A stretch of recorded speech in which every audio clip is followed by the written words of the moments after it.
is building community, building spaces for people to come and feel, empowered and like challenged and educate themselves on a new area and find community and collectiveness and solidarity in an environment where they are, kind of stretching themselves and going out their comfort zone. I guess that's where I've kind of found purpose, at least for the time being, is I don't believe in an afterlife, I don't believe in a soul, I don't believe in a kind of pre or post life experience. Okay. I do think that humans are incredibly complicated meat robots.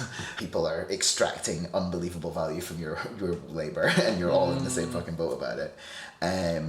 I part of me is very much just on the argument that like it's unsustainable. Maybe we last another 10 years, maybe another 50, maybe 150, but fundamentally this system of some own and everyone else runs off the scraps is unsustainable, and eventually the bread and circus will not distract people enough, and we will. I believe the root problem of what we're dealing with in the world, especially since 1971, is we have the world is using fake money. Okay.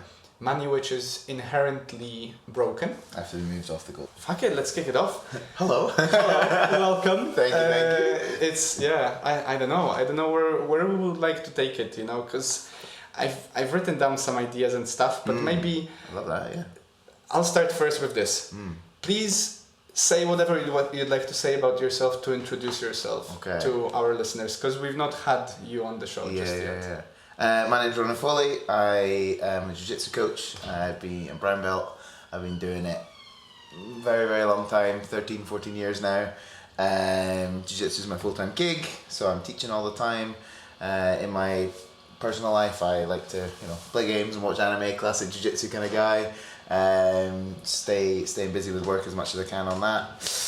Had some kind of health stuff last year, which has been kind of fun. Often people will ask me questions about that. I had cancer last year, but got rid of it, got over it, no biggie. No biggie. No biggie. And that's me. That's me. I'm a very I also am very interested in like politics and all that kind of stuff. If that's somewhere you like to go with conversation. Obviously, it's a very interesting time to be interested in. I'm pretty sure. Politics. I'm pretty sure ever since we came to life, like we're fairly similar in age. It's an interesting time. Yeah, the last 30-ish years have been pretty spicy. So that's me. What about you? That's awesome. Hello and welcome. My name is Wojtek. What about me?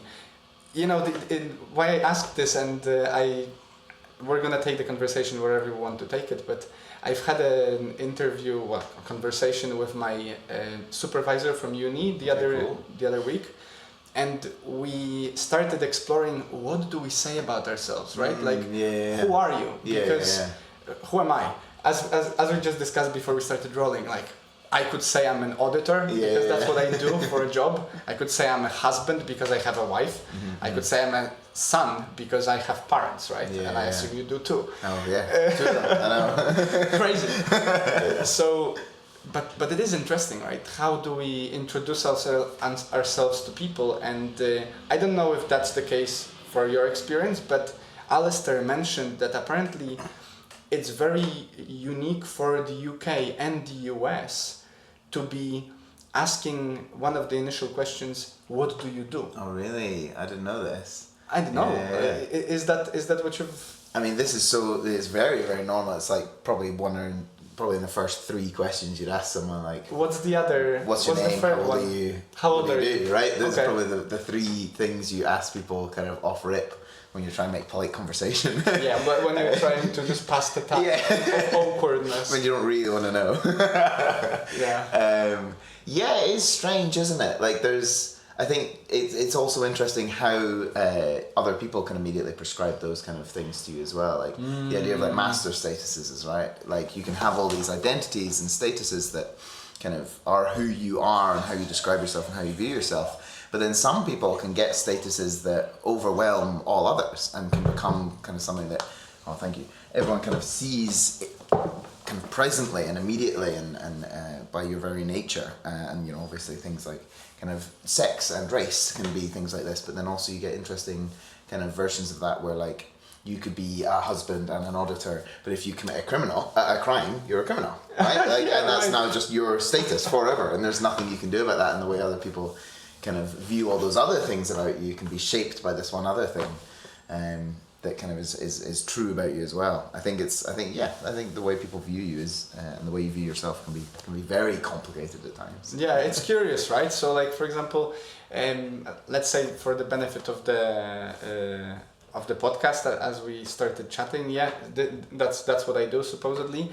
But for the most part, why we're here is I've come across you because you're my coach at jiu-jitsu, right? Yeah. By now, I know you much more than just through the lens of he knows how to do things that I'm trying to learn. But for someone out there listening, I can be for them whoever they want me to be, right? Like in every conversation I have as well, I guess a good conversation demands of us both to try to dance together. And if you want to take it to the politics, we're gonna dance politics, right? And if someone else wants to go philosophy, we're gonna dance philosophy. So it is interesting. It's in a way, actually, do you play chess? Badly. But you do play games, Sure, quite complex games, because I know during your time in I guess rehab is a good way to put it. Treatment. You've played a lot of games that for me are like completely bonkers complex, right? Spreadsheet games. I love a spreadsheet game. What do you mean by that? Like a game that you can't play without a spreadsheet on your second monitor. You actually have a spreadsheet? Yeah, I mean there's a few, and also like third-party apps that help you like plan and design stuff and like. Is it like a? Can you name a few? Yeah, so I play a lot of kind of like grand strategy, like map games, which I feel like is very archetypical, like your Total Wars and your Civilizations and stuff like that. And then I play a lot of Path of Exile as well, which has got like a whole custom built, like basically it's a giant spreadsheet that people use to plan out their characters and stuff, and that's great. And at the minute I'm playing a lot of Slay the Spire, which has just come out. What is it? It's like a roguelike deck building game, and oh my god, it's crack cocaine. I can't put it down, it's insane. Strongly recommend that one for anyone. Okay, we'll put the links there. So, but my point was, those games, similar to jiu-jitsu, I would argue, demand of you a certain level of complex critical thinking, even though that on the base layer it just looks like you're having fun, right? Or you're unserious about fighting, so you sit down and start making weird moves.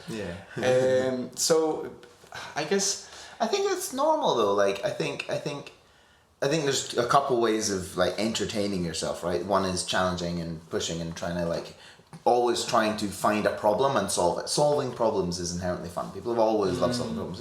Rubik's cubes are just putting the same bits of colour on one side of a box, and like people find it endlessly entertaining. People love to solve problems, and not always. Sometimes people just want to watch some trashy TV and turn their brain off and relax after a long day, and that's totally fine as well, right? I totally get that. But I think for me, I've always found that I like challenge, and I like challenge in my work, and I like challenge in my hobbies, and I like challenge in my recreation as well. And obviously varying degrees of challenge. I'm not one of those guys who like loves to just suffer for like 40 hours and then beat someone, like a Dark Souls fan. Have you played any of the Dark Souls games?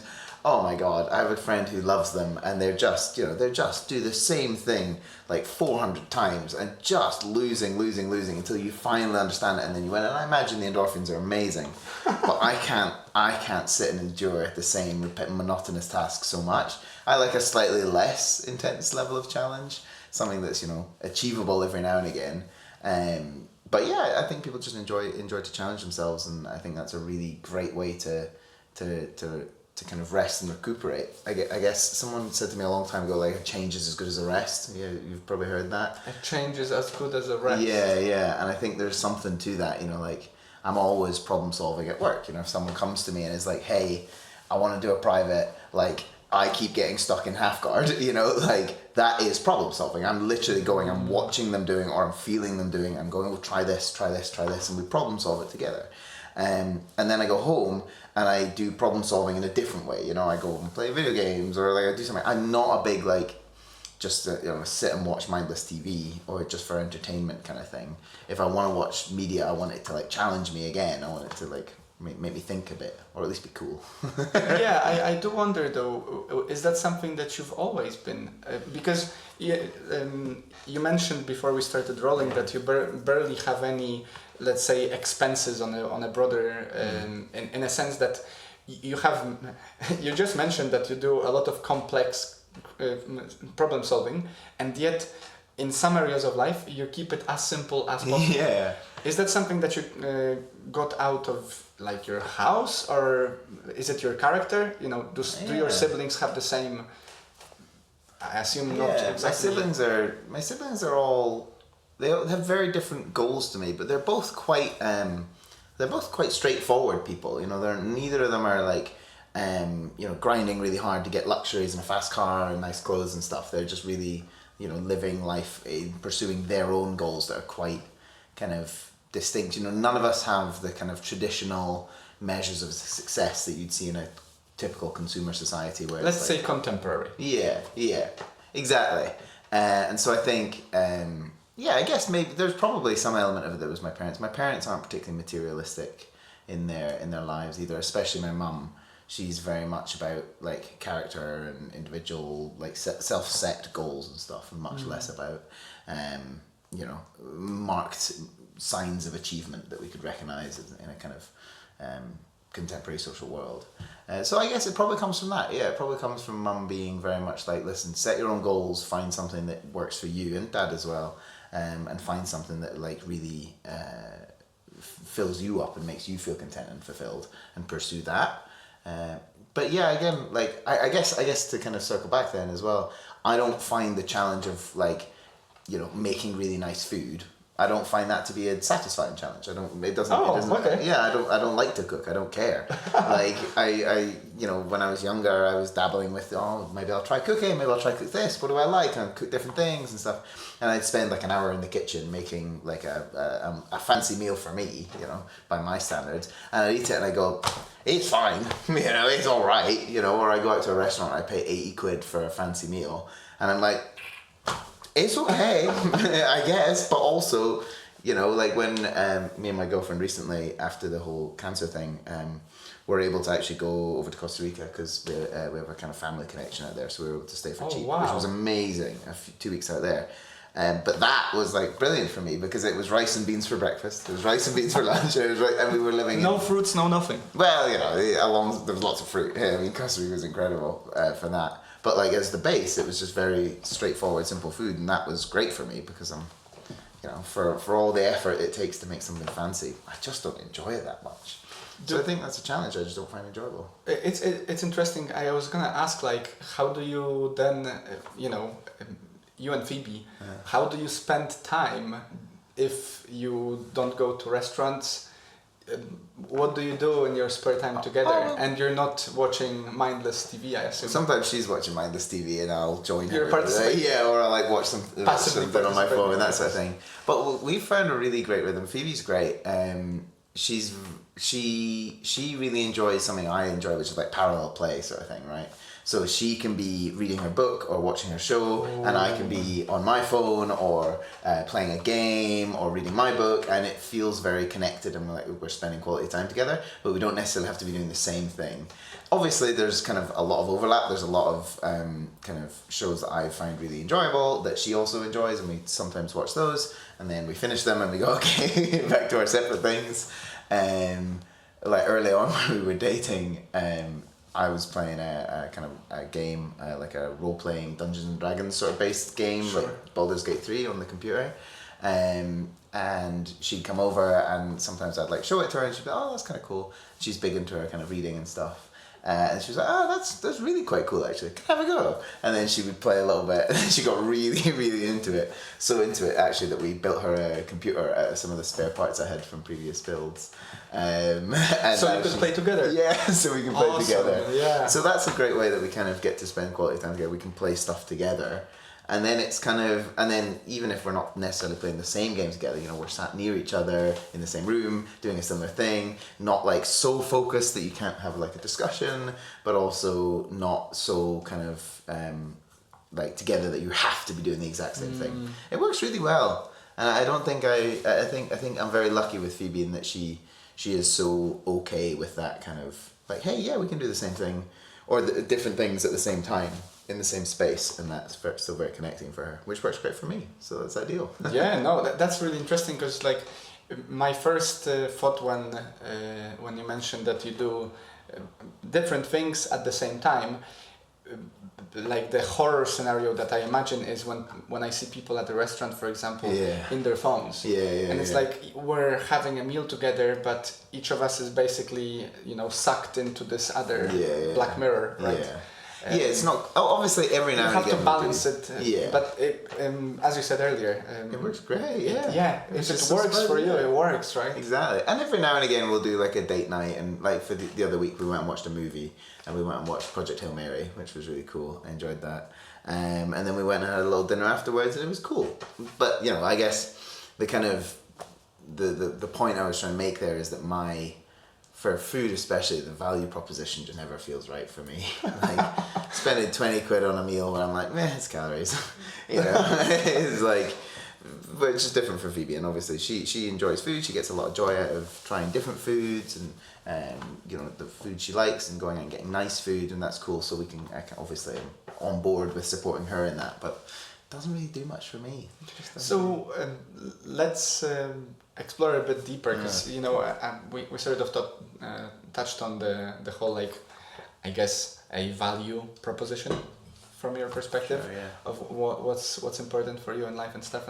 And I know you've not talked about this yet on the podcast. I try to not to repeat whatever you've already explored. What do you think? What do you perceive for your life to be? You know, on whatever level you would want to describe it, like the point. Let's say what gets you out of bed in the morning, and I don't mean because I have to get up and go to work, or having to feed the cat. Like, because we're at this stage, you're slightly younger than me, but still, we've done a little bit of adulting so far. You already have a career in the sphere that you actually enjoy, which, you know, is commendable. Lucky. What do you think it's all about? Like, or what do you want it to be about going forward? Yeah, I think when I was younger, I really wanted to like make a difference in a macro sense, you know, like really change the world. But I think everyone's kind of like that. Messianic, phase. Yeah, exactly. And I don't know if that's really plausible. I think the thing for me is like, I want to improve the lives of people around me. That's like at a basic level. And I don't know, like, I think there's so much profound suffering and inequality and difficulty in people's lives that I have kind of not specialized in solving. You know, I've kind of missed the window now on being that guy who kind of solves that front. And so I think an area that I feel like I can kind of be very involved in at this current stage of my life is building community, building spaces for people to come and feel, you know, empowered and like challenged and educate themselves on a new area and find community and collectiveness and solidarity in an environment where they are, you know, kind of stretching themselves and going out their comfort zone. I guess that's where I've kind of found purpose, at least for the time being, is in building spaces where people can kind of in creating those third spaces that people talk about so often these days, you know, it's spaces that aren't education, work, or the home, and that are something you do for fun, and you do with other people, and you do that brings meaning and joy and challenge and social connection in a space outside the home and work. And so I guess facilitating and creating that is my purpose at the moment. I'm very much in the kind of existentialist school of thought when it comes to like purpose broadly. I'm not a kind of divine ordained purpose guy. I'm not a I'm not a true nihilist. You know, I'm very much of the opinion that we create our own purpose and there is no meaning. You have to find meaning. You have to cling onto it with everything you've got, and you've got to like build your own purpose in life and then follow that. I don't think there is some kind of reason we're all here. I think you have to find and create that yourself. And I think that's empowering. I think that's good. I think that gives you a lot of liberty and freedom within that, you know? Okay, so do you think there was life before this, or there will be life after? In whatever sense you want to... Like in a solipsistic way? Like... Let's say, do you perceive that we are here, and then once we're gone, we're gone? Yes. I am a materialist in that regard. I don't believe in an afterlife. I don't believe in a soul. I don't believe in a kind of pre or post life experience. Okay. I do think that humans are incredibly complicated meat robots. Okay. And I really don't believe in a kind of transcendental soul or anything like that. I think it's a really nice and compelling idea that there is something, but I fear that it's a fear response in opposition to this kind of this almost egoistic sense that like my life is everything to me. How could this incredible, wonderful, fulfilling experience that I have, like inside my head, is so complex? How could this just end? I feel like it's kind of an ego project.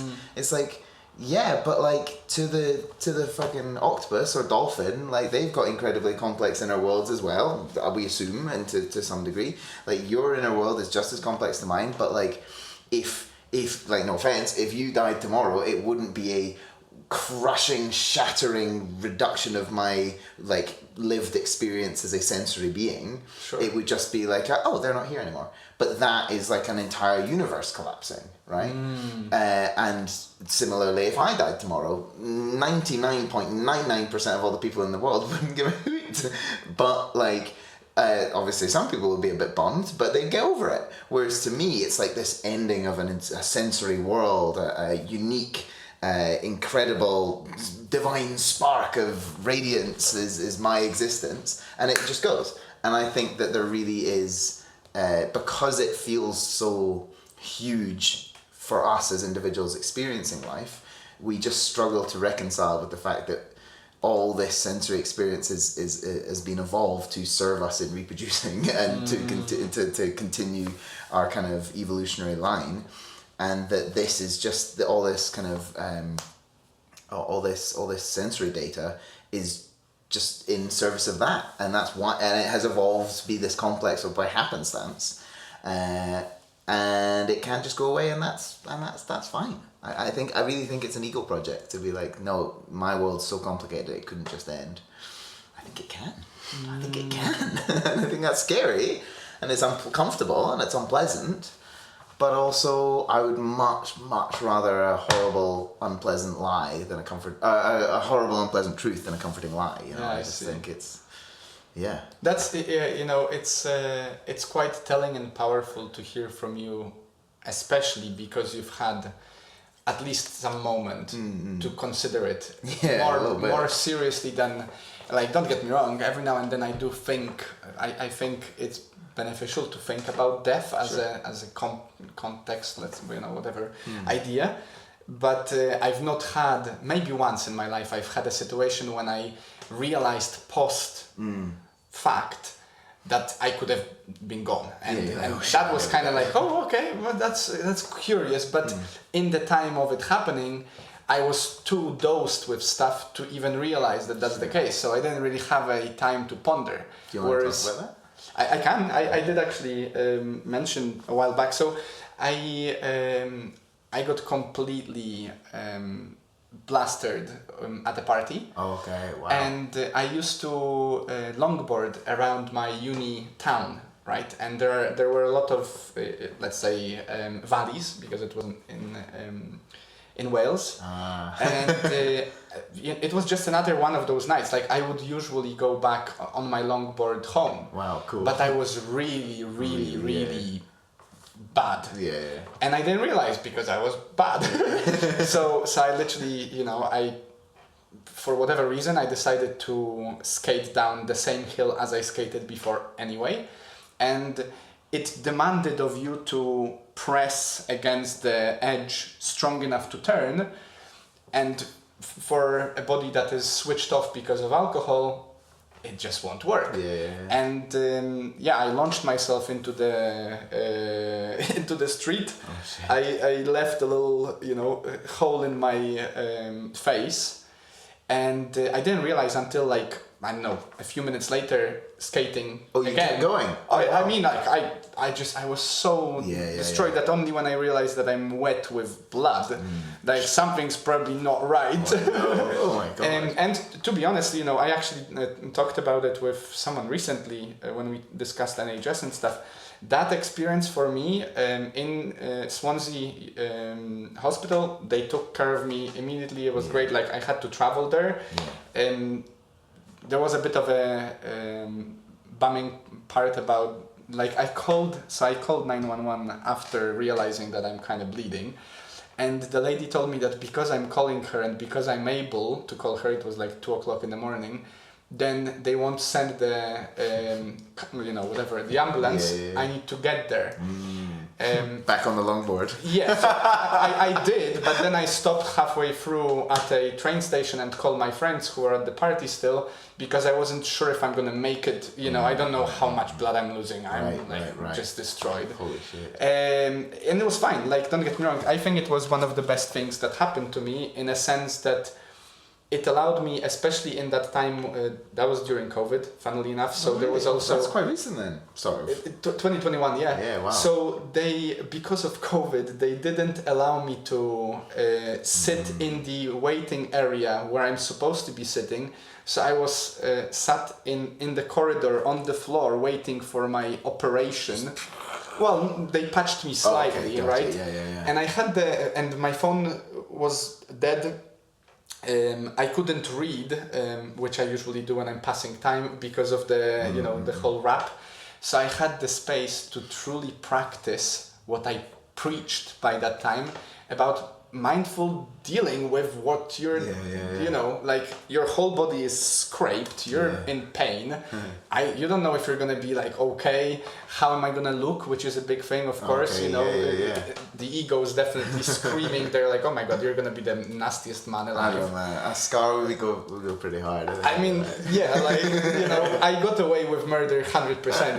It was incredible, but yeah, it was the one time when I felt like afterwards coming to realize that if I hit a different angle, or maybe if I was not as sedated to bounce off of, you don't know what's gonna happen, and it's 2:00 in the morning at night. I could just be there. No one could care. I could bleed out. You know what I mean? If you just knocked yourself out for a bit longer, So I kind of feel that I was given a wake-up call about, like, okay, well, maybe it's about time you sort yourself together, stop partying that much and think. And it did. I have no doubt it changed me. Every event does. Is that some of the kind of lessons you took from it? Did you change much in your life, or did you? I saw that it works. The whole. So personally, and you've made your argument about the meat sack and stuff. I think we are like the material sense, the physical, let's say, is an avatar, literally. But then there is the player, which is the awareness. I don't know where it goes. I have the theory that I'm most inclined to believe, let's say, is that we are the universe experiencing itself, and so we play different roles to entertain ourselves because we're bored, because we're omnipresent and omnipotent. And so you restrict yourself to be able to experience emotions and everything, because otherwise it would be quite boring. Like a game that doesn't involve any challenges. It's just a boring game. So I think that there is an awareness within us, like this, consciousness, let's say, the spark, which uses this and the side passenger called ego that makes us care about this And I think ego is essential for us to not be like, oh, I'm just gonna sit in the puddle of my shit until I die because I'm there, you know, which some people do when they attain enlightenment.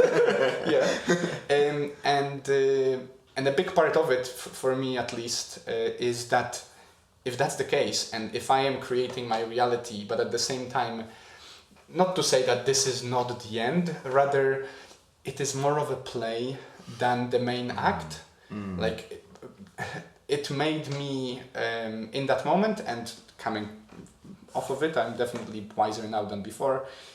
It just makes me feel quite good, even if it's shitty. Like, you know, it doesn't take away the pain. You're still feeling the pain. For sure, yeah. But it does make things a bit more.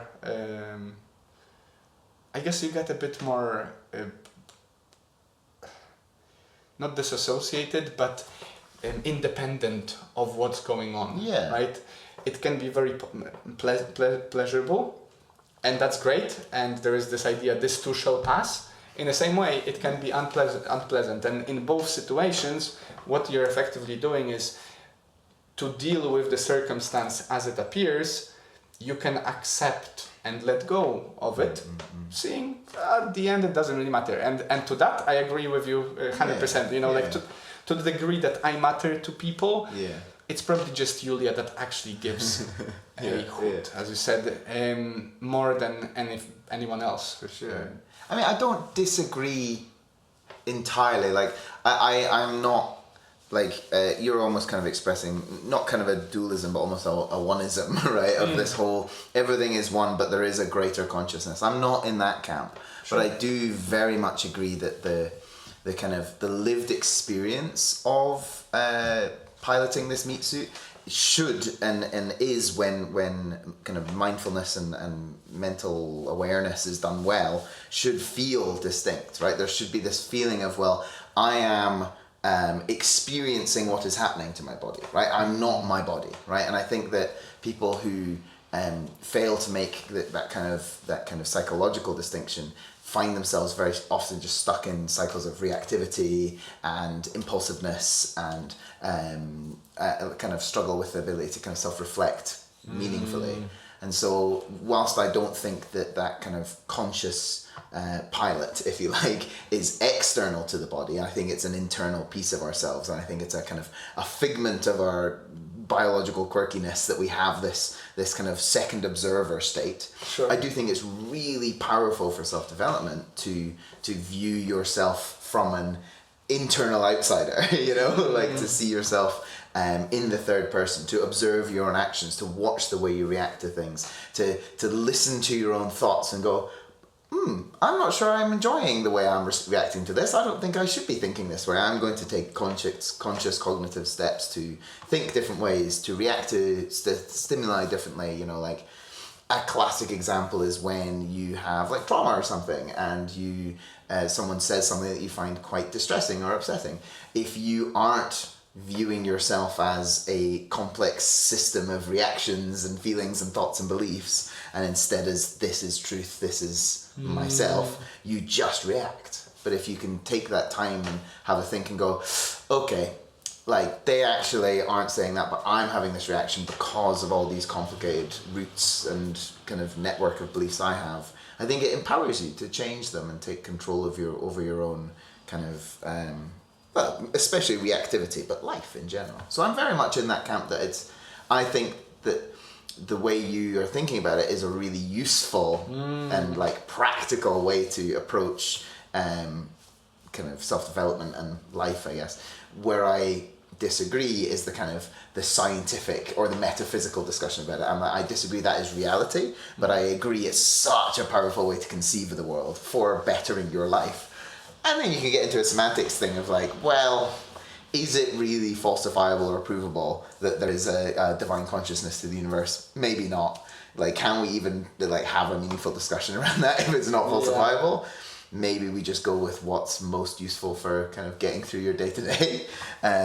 So how did you arrive? Because it sounds to me, and I'm pretty much convinced by now that you're gonna say yes, that you've explored at least to some degree the different philosophical, notions, or maybe some spiritual teachings just to entertain yourself and develop. What got you into the understanding? And then I'd like you to maybe tie it to your experience of dealing with the potential of death, because I kind of explored, mine, and I wonder if that was a big shift or actually a blip because you've already been ready for it. Yeah, I guess it kind of functioned as a blip because I've been my philosophical beliefs have been quite cemented for quite a while. Most of my kind of knowledge on this topic has come through traditional academic routes. Like I did my A-levels in philosophy, government, politics, sociology, and psychology. So like very much in this world. Plenty. Yeah. Yeah, I see. A little bit of everything, a little bit of a like tapas of all the different flavors. And I did my undergraduate degree in sociology, and I've always had kind of quite a kind of philosophical end of the sociological spectrum. I'm quite philosophy of government sort of thing. But weirdly, I think I could trace my interest in this topic to one YouTube video. There was one specific YouTube video of a debate on intelligence squared, which was this debate thing back in the day. There's just this big long YouTube video on it with like Christopher Hitchens and Stephen Fry and some conservative politician lady and an archbishop of somewhere. And they had a really interesting discussion about this kind of like, I think the question specifically was like, is the Catholic Church a force for good or something like this? And it was a very, That's a curious, Yeah. And so there was a lot of kind of historical discussion, kind of a fact-based discussion. There was also some kind of broader discussion about like, is organized religion good? Is faithfulness and spirituality good? And all these different kind of blends on it. I remember watching it and just being absolutely riveted and really, really, really enjoying it. And after that, I guess, before that I did have like kind of big questions. My parents were non-religious and had kind of grievances with churches, broadly speaking. And did you discuss it with your parents? Yeah, and they were like, listen, you're like totally entitled to believe whatever you want, do your own thinking about it, read everything you can, look at both sides, come to your own conclusions, but I think it's a load of horseshit. It was basically their kind of take on it, and so that obviously kind of biased me one way, but then I did a lot of reading on it, and I was very, very, very mindful of this kind of stuff when I was in my teenage years.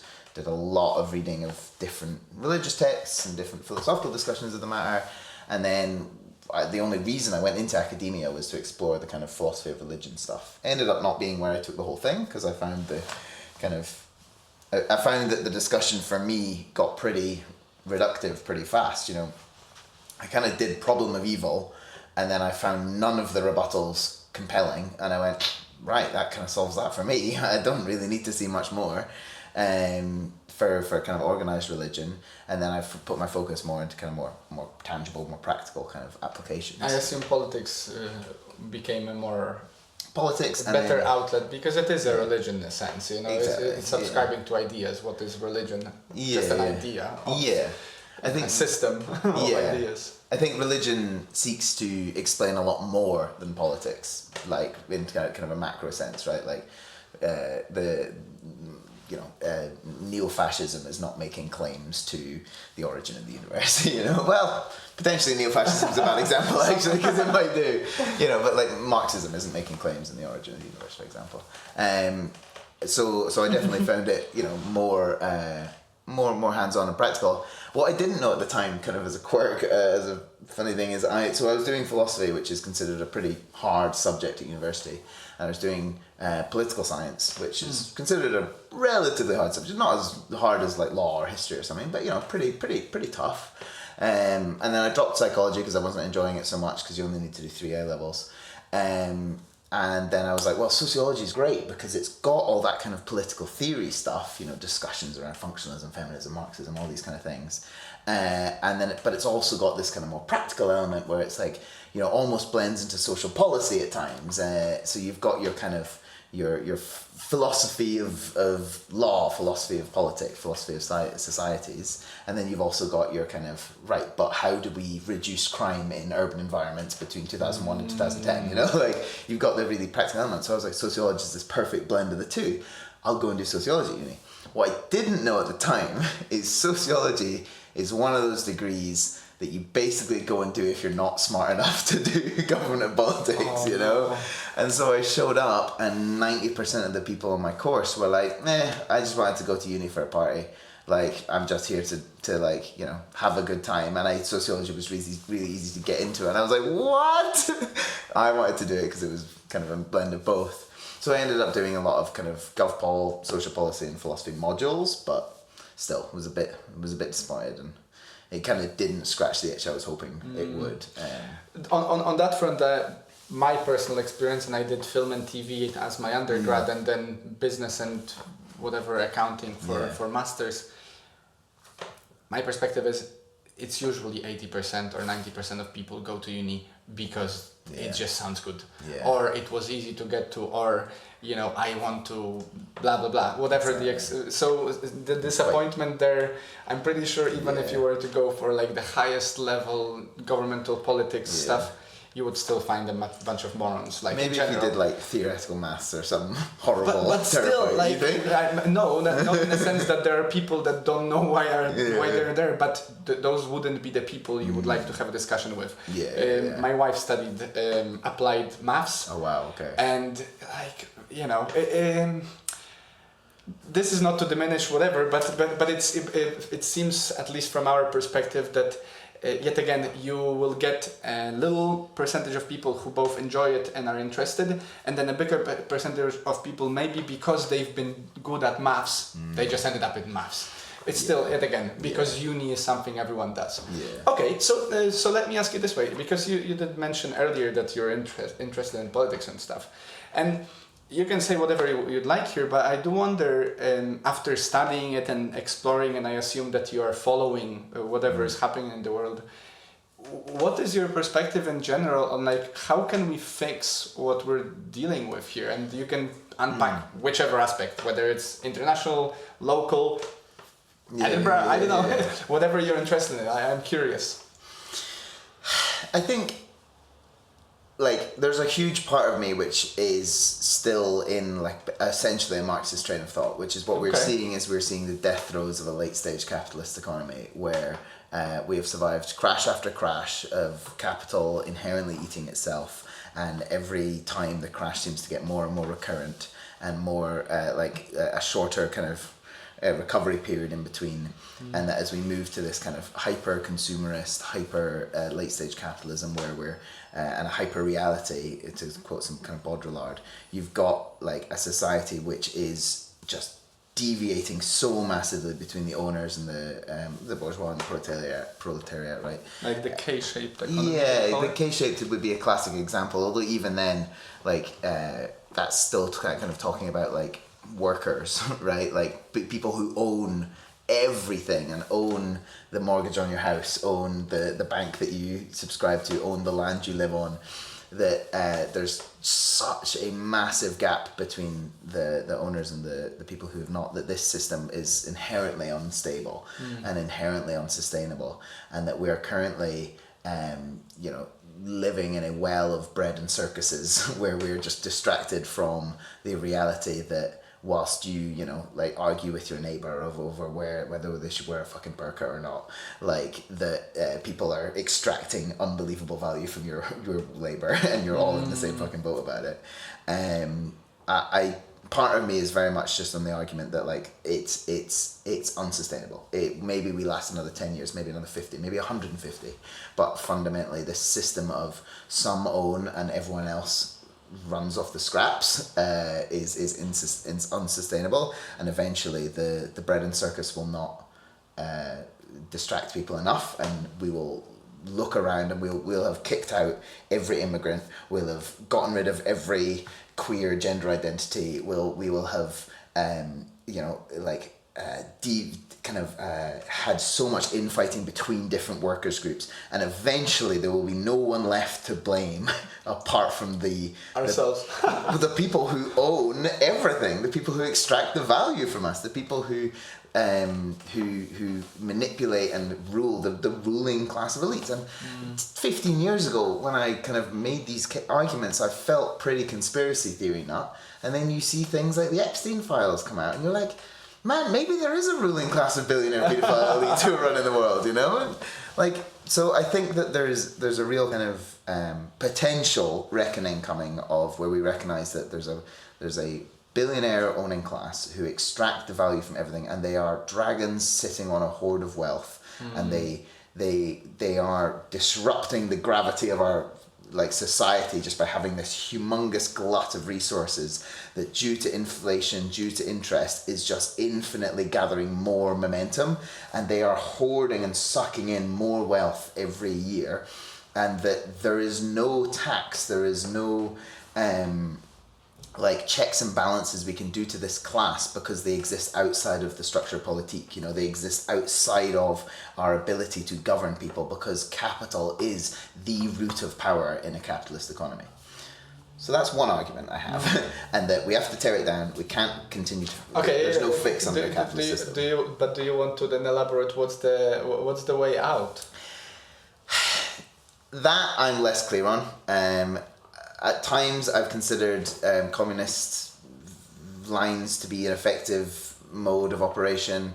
I'm not so sure that we can. It doesn't seem to work out throughout the history, does it? I think part of that has been limited by the influence of America's kind of imperial might, and you know, you see every time a country moves towards communism or socialism, for example Cuba, you see the largest economic power in the world militarily and economically sanction them into oblivion, so that they cannot import oil, they cannot import goods, they cannot get grain, they cannot survive and feed their people. And yes, if a small resource poor country implements socialist policies that benefit the workers, and then the largest military and economic power on the planet makes it a huge focus of their foreign policy to crush them, I'm sympathetic to it like working less effectively than you might hope. But for me, what's actually more problematic of the communist slide is that it seems to be very challenging to go from a capitalist society where people are fundamentally self-interested, where people are raised and educated and brought up in a society that values self-interest and values prioritizing the individual over the other, and then to transition into a communist style society, or a socialist towards communist, and then bring forward leaders who were grown in a capitalist environment, and then give them all this power, and find that they don't then are not tempted to like gather and hoard that power, and then end up becoming authoritarian in their disposition. And that then moves from like from communism, which is fundamentally anti-authoritarianism, towards an authoritarian system, and like to have like a pendulum swing. Exactly, or almost like a horseshoe. It's a small jump to go from, hey, we have a centrally planned economy run by a workers' commune where everybody who is invested and like who works and builds and produces and adds value to the society gets their say and gets to promote and discuss and bring forth ideas and be involved in the running of the society. You're like, oh, that's perfect. And they're like, oh, but this is a lot of hassle because I've got farms to till and I've got labor to do. Let's just get one guy, and like we'll get a couple guys, and we'll have one guy who's the chair. I guess the chair's making more decisions than the chair. He's running everything now. I feel like that's a really slippery slope, and so I find that challenging. So nowadays, I wonder if a more pragmatic kind of solve, at least in the kind of medium term, is more like a kind of social democracy style position, almost like state capitalist as well. Like to bring, for me, I think a government of democratically elected peers into a much larger focus when running kind of economic affairs, bringing in really large taxation. My favorite kind of statistic is the golden years in the UK and America, for example, were the 1960s, right? They had the largest economic boom in our country's like modern day history. They had the lowest levels of inequality. They had the largest levels of kind of GDP growth and social well-being and social mobility. These were the golden years, right? Do you know what the marginal upper rate of tax was in those years? In some places it was above 90%. So like if you were earning in the top 1% of society, you were taxed at 90%. That's pretty extreme. That's pretty socialist. That's pretty left-leaning, right? And those were some of capitalism's strongest growth years in recent history. So part of me would say that some kind of wealth tax towards elites and people with assets over $1 billion needs to be implemented, because there cannot be, in my opinion, a line at which you cross, at which your assets accumulate more wealth than you need to live, and then they just infinitely self-perpetuate to increase on their value. If assets appreciate at a higher rate than inflation or inflation due to interest because of the size of the asset, you can just infinitely buy more assets. That's a self-fulfilling black hole of economic value. You're just infinitely going to end up with bigger and bigger concentrations of wealth in very small hands. I think the government has a duty to step in and stop that from happening and go, okay, at a certain point you gain enough wealth and capital that you are sorted and your kids are sorted and your grandkids are sorted. We'll send you a big plaque that says, well done, you won capitalism, and everything that you make that over $1 billion is taxed at 99.999%. So that the wealth can't infinitely accumulate. You can get enough to be godly wealth. You can live like a king. You can have more wealth than any human being has ever had in the history of pre-modern times. But you can't have wealth that infinitely self-perpetuates and sucks wealth out of every other part of society. If you do that, all the other parts of society stop working. We can't have an economic system that has infinite money glitch holes at certain parts of the economy, which are also the most wealthy and powerful people in the economy. It doesn't function. So in a more realistic short-term policy approach, I'm a big tax the wealthiest assets and stop wealth from infinitely accumulating. Do you think then, I assume, that you think the system can be fixed within the system? I'm not convinced, but I don't.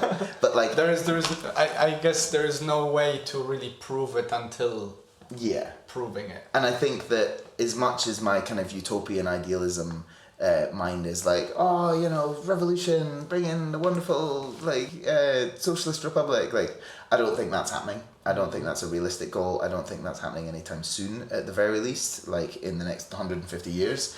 And so I don't think it's a practical use of any politically interested person's time to sit and postulate how a revolution is going to happen if we had a completely different governmental system, if we reformed the voting system, if we changed the education standard of 99% of the population, if we completely redid the way we... there's so much that would need to happen before that would even be a potential possibility. And even then, I'm not entirely sold that it would be a perfect solve. So in the medium to short term, I'm very much okay, let's work within the system as much as we can. I'm not convinced that it'll work, but maybe if we can plug the gaps effectively enough, maybe we can stop society from just getting worse continually. I don't know if you felt the same way, but in the last 10 years, I just feel every time I look at society, I'm oh wow, it's somehow just always getting worse. And I will make some small caveat to some kind of social gains. For me, kind of more kind of queer and LGBT rights and liberties and freedoms is a good thing. That's something I'm very positive. I see, equal marriage laws and stuff. I'm cool, that's nice. And it's nice, but for me, you can be you can be non-binary, you can be trans, you can have trans on your government ID, but if you can't get work, if you can't feed your family, if you can't pay your bills, I'm kind of like, look, is this really improving your material circumstances? So as much as I'm like there, I'm shouting for joy, I'm like, this is great, we should absolutely be campaigning and championing for these issues. Like, it's like trying to plug a hole in a little bit, and it's Titanic. Like, yeah, it's like okay, or no, rearranging the chairs. That's what they call it. Right? We're getting good progress on these social issues, but we're neglecting good progress on these economic issues, and I think that some of them, the greatest inequalities done to people in society, typically fall under class lines over gender and kind of identity lines. Obviously, I don't disregard that those are important and relevant and must be prioritised too. But for me, economic is the root. Okay, so in that case, have you explored the topic of sound money and money in part? Like, what is money? Have you? Because personally, I believe the root problem of what we're dealing with in the world, especially since 1971, is we have the world is using fake money. Okay. Money which is inherently broken. After we moved off the gold standard. Yeah. It happened earlier, but that was the last nail to the coffin, right? And personally, I don't think you can fix the system within the system, because the system requires more printing and more money supply creation, essentially taxing, essentially stealing from everyone who has, and especially those that have only money, which in general people do. You pointed out assets inflating in price as a problem. That's just a symptom, in my opinion, of the inherent problem of the money itself. It's almost like you're trying to measure, let's say that we have, a meter, right? Or I work as a carpenter and I make tables by a meter, but every day my measure of meter is different.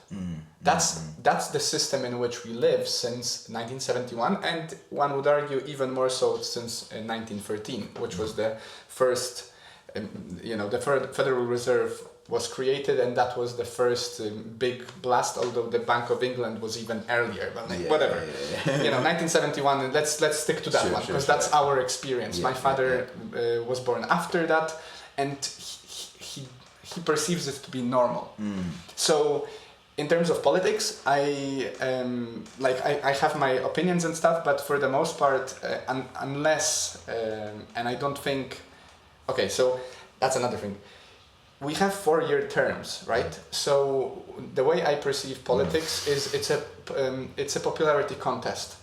And the problem with that contest is it only grants, it only incentivizes people for short-term solutions. Yes. It's almost as if you came in with a broken back, and because you're in pain, I'm gonna give you painkillers, and that way you'll vote for me as you walk out the door, but you still have a broken back.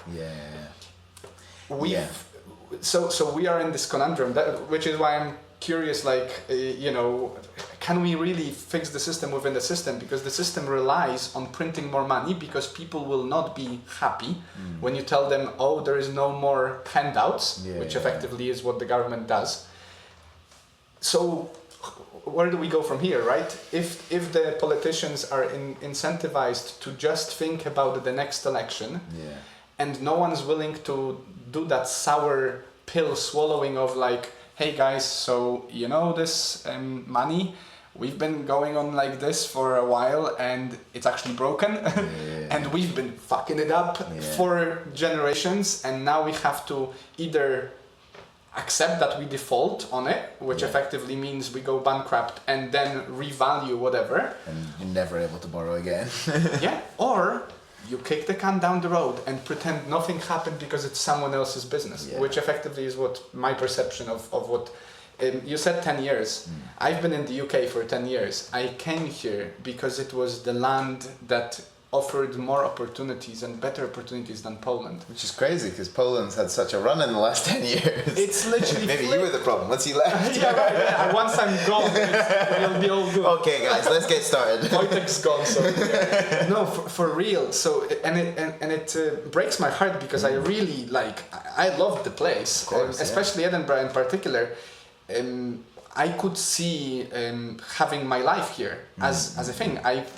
As we talked when we came in, I've never lived in Poland as an adult working. I'm more accustomed to a life of a whatever you want to call it, a British Polish man. Yeah. But maybe now's the time. Like Poland's doing so well. Like I keep thinking, sure, man, like we're going out of the fucking UK. I'm losing all the trump cards to bet against my wife and where we're gonna live because we literally flipped to the point that I have friends that came here, lived here, are already back and they're laughing at you're still there, well, let me know once you're back. And it's this is not to say that Poland has its own problems. It has inherently. Sure. It's on the same standard of money. It's just in the past in a sense.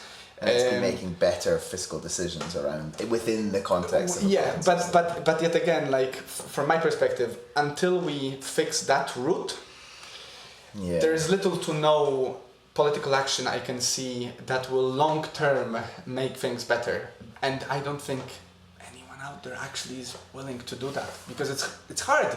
I definitely think I don't know how much I can talk to the kind of fiat currency angle. That's not something I'm super knowledgeable in, but the term limit thing is really 4 years is in a political sense not much time, but then it's something that I'd be very scared to put my voice behind to change because you see, for example, Trump, right? He's been in 1 year and he is essentially destroyed the kind of world economic order and world kind of military order around accepting that America's the dominant kind of political power in the world and everybody works in dollars and everything. You see the fucking Iran blockade is charging in yuan. There's a shift coming. I would as well. Yeah, why not, right? It's kind of directly hitting them right in the pocket.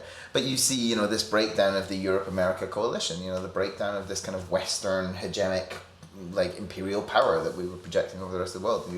Mark Carney's speech about the middle powers coming together and having to really, recognize that in this massive polarized world where we've got China and Russia and America as being these back to almost Cold War superpowers, if these middle countries don't pick a side, we're basically picking between insane dictators in one of three places. We need to find some kind of collection of middle powers that isn't just going to get trampled by this. I think that the UK has done a really poor job of finding its place in that. It was the worst possible time to hit a Brexit.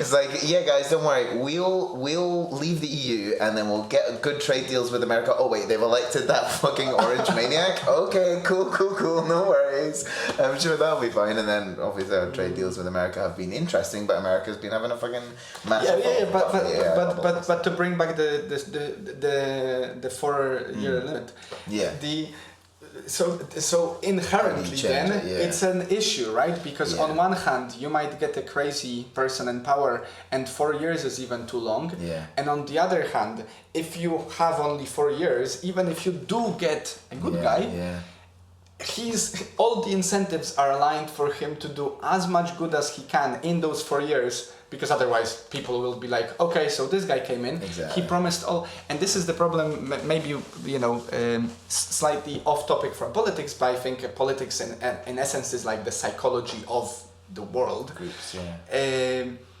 it's the delayed gratification, and this is the problem of our lifetime.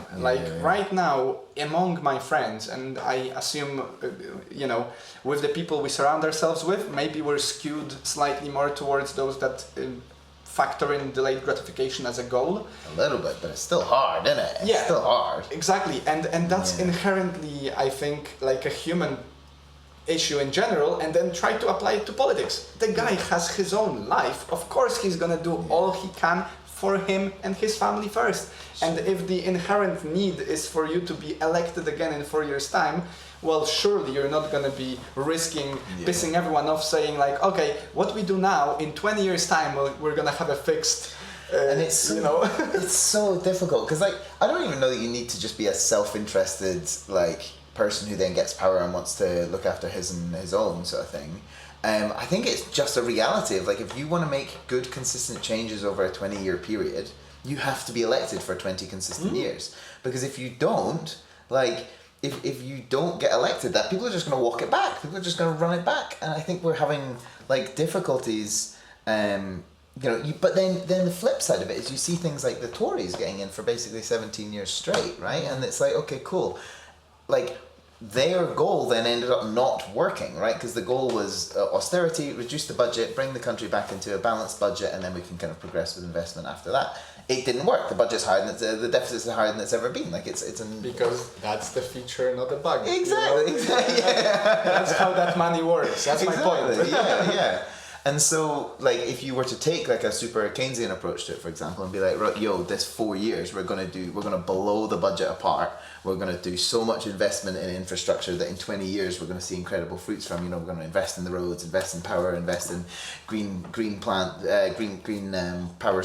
grid that is gonna, you know, survive oil shocks in the future. It's not gonna be finished. We're just gonna have, you know, in 8 years we'll have massive unfinished construction projects. You know, that's exactly what happened in Poland actually. Yeah. They came up with this project, which I assume, and you know, don't quote me on this, but inherently I believe there is a risk of corruption wherever. It's just a matter of like if people don't have enough strong morals, they will fall for it. But they came up with this central airport port in the central Poland, which was supposedly gonna be like this huge, you know, our Frankfurt am Main vibe, or like Schiphol, you know, a big project.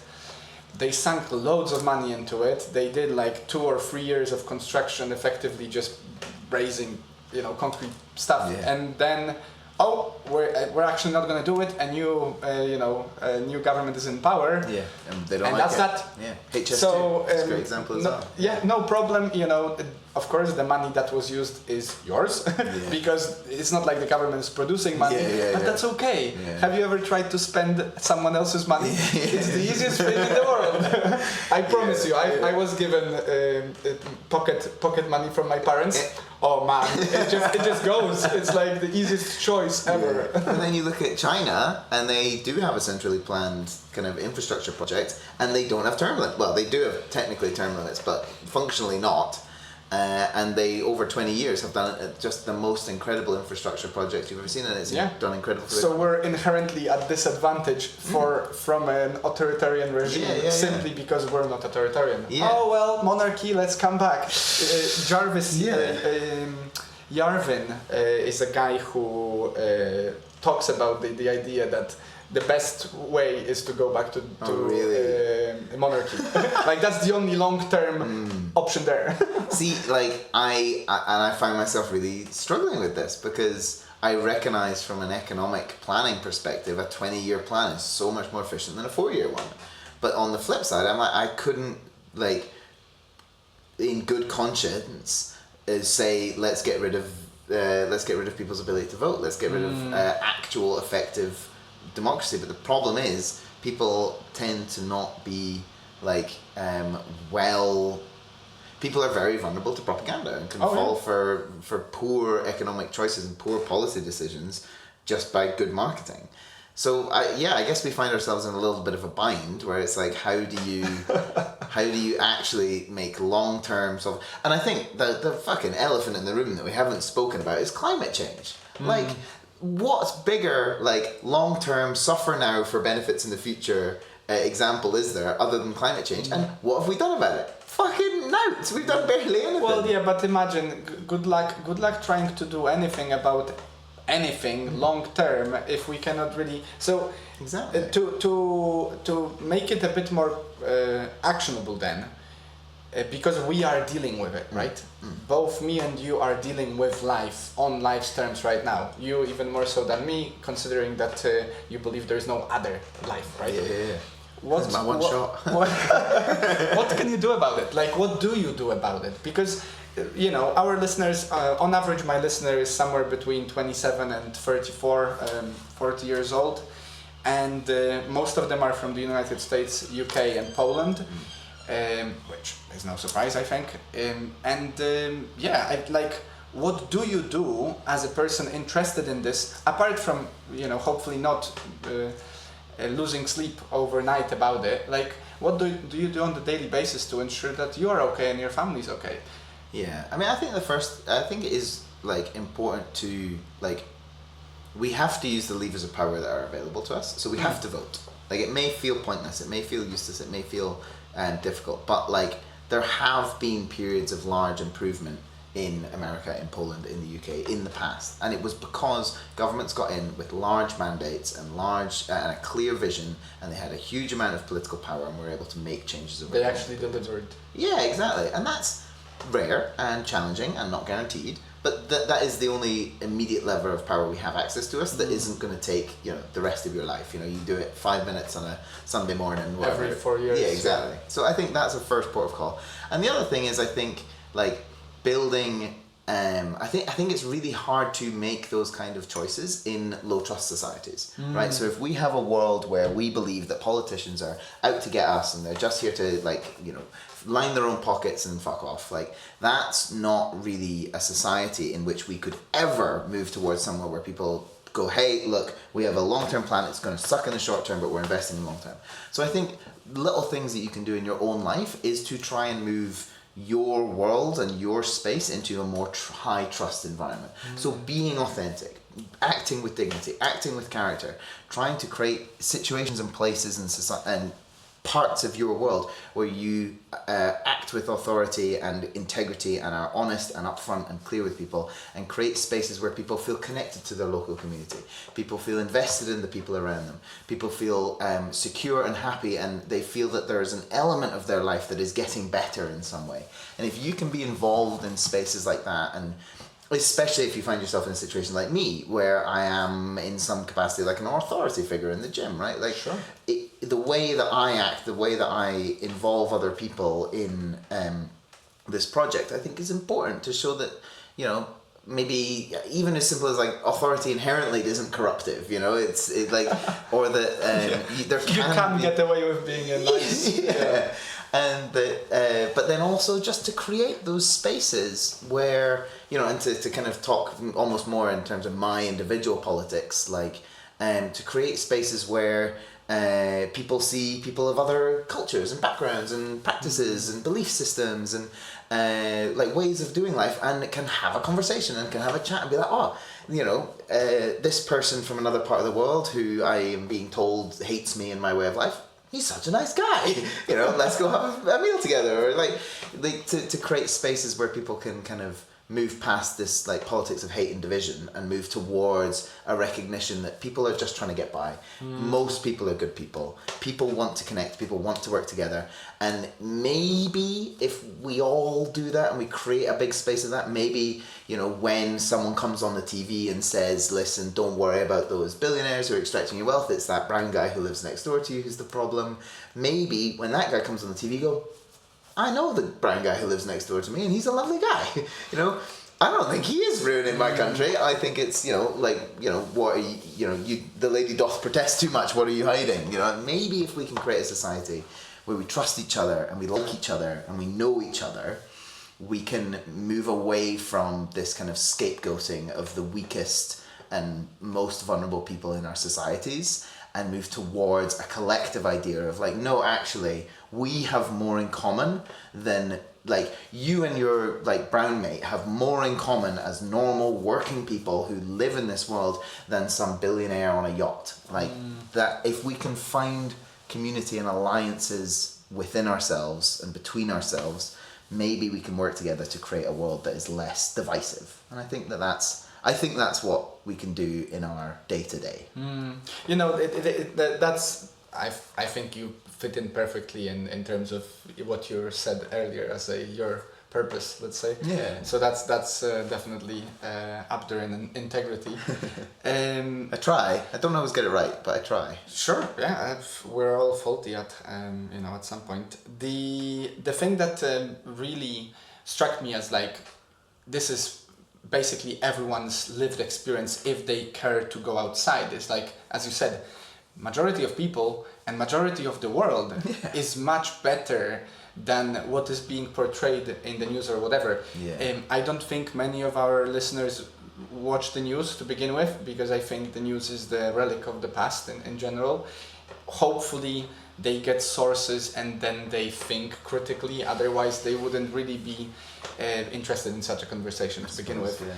But yeah, this is the lived experience I have in general. It's like the best way to see how people are is just to have a little chat. Yeah. And maybe the flip side of it, and the problematic part is, and I assume you don't really do much social media, if you allow that social media to become your oracle in a sense, it can get really harsh really quick, right? And this is the frustration that I have in general with some of my colleagues, and not only that, there is, as you said, like there is a really vibrant potential for just scaring yourself away from people simply by watching the Black Mirror again and again, showing you all kinds of horrific stuff. And probably I've had Nathan on the show a while back, and one thing that he said is like, switch off the screen and go outside, right? It's like, touch some grass, just do, become human again in a sense, talk to people, have a community. So 100%, roots sort of maybe roots up, grassroots kind of. It might not fix the system, but at least it will fix the immediate life around you to the point that you are you're living in a better world. And maybe that could then have knock-on effects. Imagine if we had 20 years instead of 20 years of like conservative austerity politics. Imagine if we'd had 20 years of like a government that was really focused on reducing inequality and thinking about long-term investments. If that was the general zeitgeist of British voting electorates, maybe we'd be in a different place. Maybe not. Maybe we would end up in similar money traps and the power of big capital and the fact that we're only one country of many hundreds that is trying this. Maybe it wouldn't, but I struggle to imagine that it would be substantively like worse if we as a society were much more considerate and caring towards people in our immediate communities, and when we were voting for people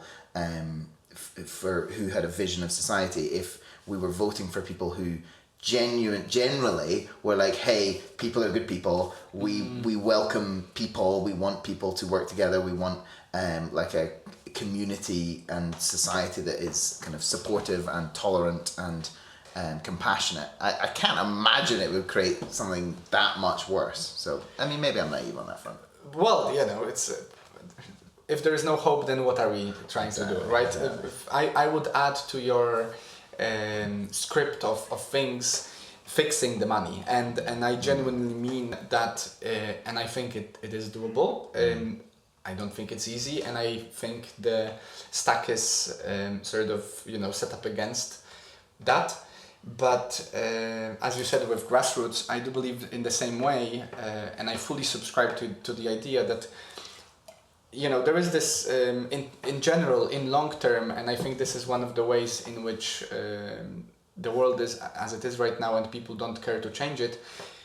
If you're struggling to make your ends meet, it is very unlikely for you to care about the person next door or about whatever changes are happening in the world, because you're just chasing your own tail, trying to pay the bills.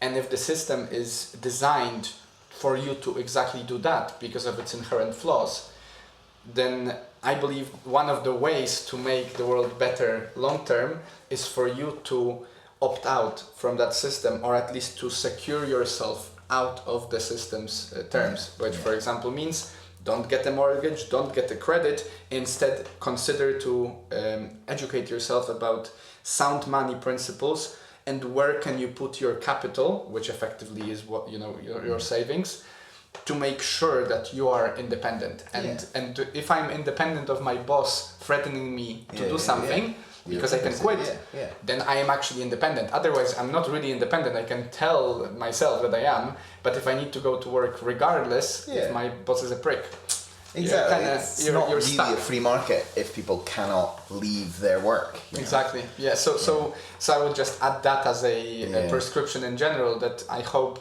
And you've been to Costa Rica, which is really curious for me. Yeah. I know both Costa Rica and Salvador by now accept Bitcoin as a means of payment. Have you had a chance of exploring that while you were there? Did you go to any mercados and stuff? Yeah, I'm not into crypto stuff. I'm too phobic of the risk. Like it's very volatile. But yeah, it was interesting to see that like that was an option that you could pay with in some They did places. mention it. Yeah, Nice. there was a couple of places. But yeah, not something I've super delved into. But yeah, I think it's like as you said there, it basically ends up becoming that like social justice and social change becomes a purview of the middle classes, because if you're not in the middle class, you don't have the freedom, the time to be considering resources. To dedicate to it. And I'm very sympathetic to that. But then it kind of leads to this difficulty where social justice then becomes the purview of the middle class, and it becomes then a very middle class social justice, where it is focused on things like labeling and word use and language and stuff, and it's not focused on things like destitution and modern day slavery by being forced into wages and work that you don't have any other option for.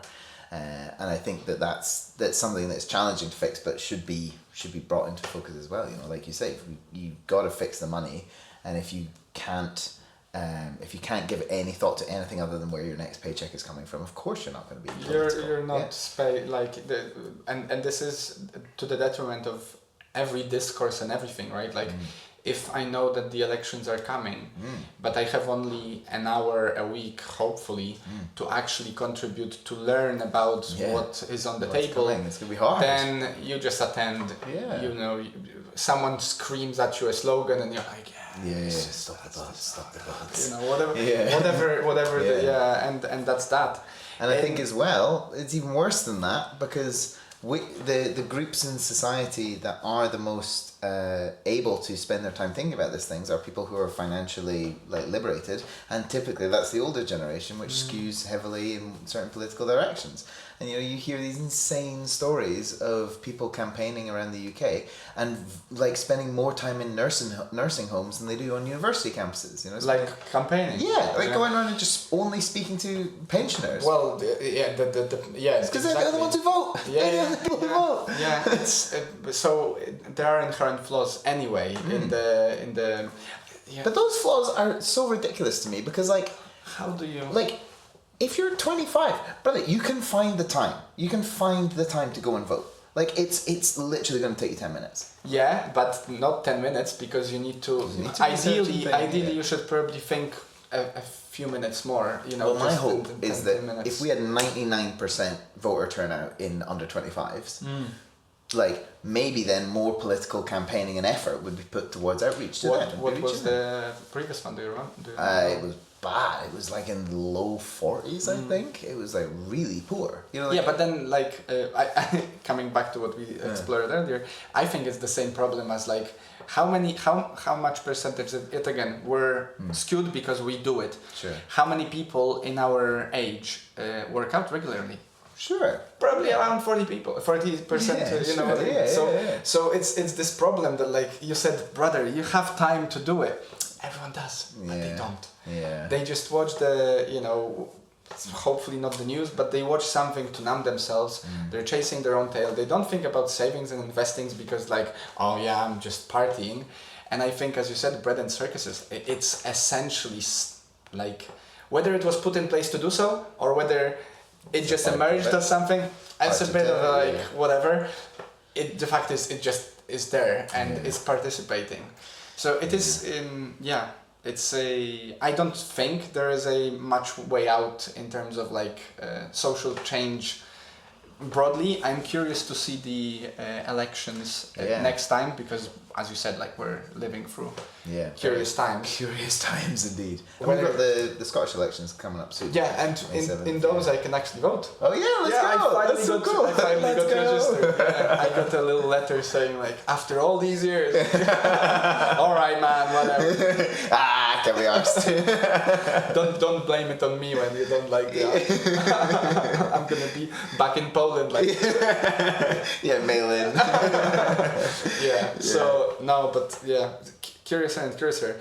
Now, brother, we've been going on for quite some time. So which I think is I think it just shows what we're interested in, what you are interested in particular. So usually as part, and we'll definitely have another episode at some point, because we just opened like a kind of random stuff. Quite a few cans of worms. So yeah, but always with my guests at the very end, we either unpack, or maybe they offer our listeners, maybe something that you've been thinking recently about, or maybe there's a certain, you've already told us about your life philosophy in a sense, so maybe, skip that. Maybe there's some sources or some activities, something that you would encourage them to explore. Maybe you want to say hi to Phoebe, whatever it is. It's like your space, whatever we've not unpacked, or whatever you would like to share, or you've just stumbled upon a nice slogan. You know what I mean? Like whatever you'd like to explore, maybe in this last 10 minutes of our. Interesting. Yeah, I don't know. I guess on this politics stuff, I do think it's important to have hope, to recognize that if we just move into a nihilistic, it'll never get better, nothing will ever change, perspective, nothing will ever change. You have to maintain hope, even if it feels futile.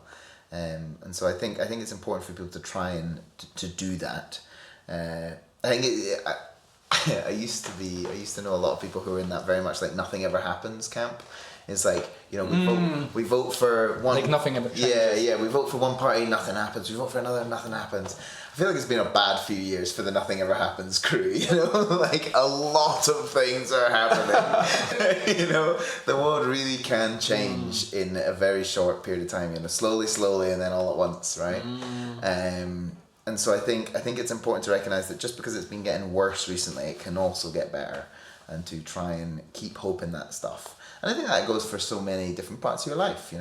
If you allow yourself to slip into nihilism without tempering it with absurdism or existentialism, you become apathetic and you do nothing, and then truly nothing happens, whether that's in terms of your physical health, your body, you're looking after your health and well-being, whether that's in terms of getting through some trying time, sat on the hospital floor bleeding out your head, or in my case sat in a fucking chemo ward with a needle in your arm. You have to maintain hope to change your circumstance, because otherwise nothing will change.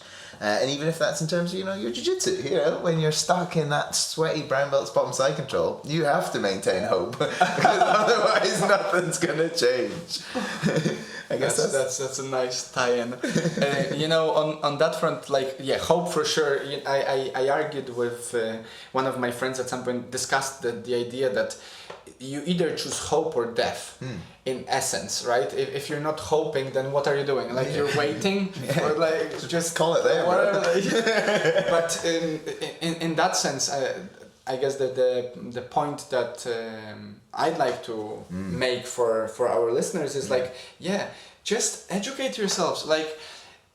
I feel that over the course of our conversation, I've gotten to know you, apart from maybe a few episodes I've heard, I've gotten to know you much more from an aspect that I've not had a chance at jiu-jitsu, because for good reason. You should probably not be advertising politics as part of your class. It's it's a no-no. Yeah, it's something that you explore in a private setting, right? Or at least on the street. Get outside with a mat.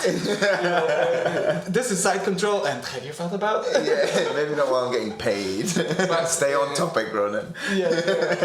But it's the point you made earlier. It's all about just listening to sources, reading podcasts, people, to understand the world better and at least to see the other perspectives, so you can have a bit more like a meaningful